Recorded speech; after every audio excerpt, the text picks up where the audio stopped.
Hello guys, അങ്ങനെ കുറച്ച് ദിവസങ്ങൾക്ക് ശേഷം ഞാൻ വീണ്ടും ഞങ്ങളെ വീട്ടിലോട്ട് വന്നിട്ട് ഇന്നലെ വന്നായിരുന്നു. ഇപ്പോൾ 2-3 ദിവസം നമുക്ക് വീഡിയോസൊന്നും ഇടാൻ പറ്റിയില്ല. അറിയാമല്ലോ, ഞാൻ എൻ്റെ വീട്ടിലായിരുന്നതുകൊണ്ട് തന്നെ നെറ്റ് കണക്ഷനും കാര്യങ്ങളൊക്കെ കിട്ടാത്തതുകൊണ്ടാണ് എനിക്കിടാൻ പറ്റാഞ്ഞത്. അപ്പോൾ അതൊക്കെ കഴിഞ്ഞ് നമ്മളിന്ന് പേരാമ്പ്രയിലോട്ട് വന്നിരിക്കുകയാണ്. നമ്മുടെ കൂടെ അനിയനും ഋത്തുവും ഉണ്ട്. അപ്പം നമ്മൾ ചെറിയൊരു ഷോപ്പിങ്ങും കാര്യങ്ങളൊക്കെ ഉണ്ട്. ഇനിയിപ്പം ഏപ്രിൽ മുതൽ ഫുൾ കല്യാണവും കാര്യങ്ങളൊക്കെയാണ്. നിങ്ങൾക്കൊക്കെ ഇങ്ങനെയാണോ? കമൻറ്റ് ചെയ്യണേ. അപ്പം വെക്കേഷനൊക്കെ സ്റ്റാർട്ട് ചെയ്യണം. അപ്പം കല്യാണം അങ്ങനെ ഒരുപാട് ഫങ്ഷൻസ് വരുന്നുണ്ട്. അപ്പോൾ അതിനൊക്കെ വേണ്ടി ചെറിയൊരു ഷോപ്പിങ്ങും കാര്യങ്ങളൊക്കെ ഉണ്ട്. അപ്പം നമ്മളിതാ 2-3 കടയിൽ കയറിയിട്ടാണ് നമ്മളൊരു ഡ്രസ്സ് എടുത്തത്, മോൾക്കൊരു ഡ്രസ്സ് എടുത്തത്. അപ്പോൾ അതൊക്കെ കഴിഞ്ഞ് നമ്മളൊരു ഷോപ്പ് കയറിയായിരുന്നു. പേരെന്നോട് വിട്ടു കേട്ടോ.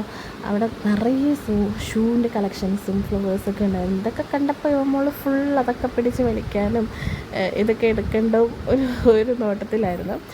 ഫ്ലവേഴ്സൊക്കെ കണ്ടപ്പം അപ്പം നമ്മളതൊക്കെ നോക്കി അവിടെ നിന്ന് ചെറിയ കുട്ടി സാധനങ്ങളൊക്കെ മേടിക്കുകയുണ്ടായിരുന്നു. അപ്പോൾ അതൊക്കെ മേടിച്ച് നിങ്ങളെന്താ പറയുക, നല്ല എൻജോയ് ചെയ്തിട്ടായിരുന്നു ഇന്ന് പോയത് കേട്ടോ. അങ്ങനെ ബിസി ആയിട്ടല്ല പോയത്.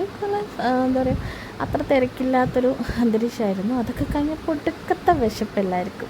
പിന്നെ ഒന്നും നോക്കിയില്ല, നേരെ ഒരു ഷോപ്പിലോട്ട് പോയി കുഴിമന്തിയൊക്കെ കഴിച്ച് നേരെ തിരിച്ച് വീട്ടിലെത്തി. പിന്നെ ഈസി ബൈ എന്നാണ് നമ്മൾ ബാക്കി ഡ്രസ്സും കുറച്ച് കാര്യങ്ങളൊക്കെ മേടിച്ചത്. അപ്പോൾ അതൊക്കെ മേടിച്ച് വീട്ടിൽ വൈകുന്നേരം ആയപ്പോൾ ഇതാ ആദീനെ ഒരാഴ്ചയ്ക്ക് ശേഷമാണ് ആദീനെ കാണുന്നത്. അപ്പോൾ അതിൻ്റെ സന്തോഷമാണ് ഇപ്പോൾ കണ്ടുകൊണ്ടിരിക്കുക. അപ്പോൾ ഇത്രയേ ഉള്ളൂ.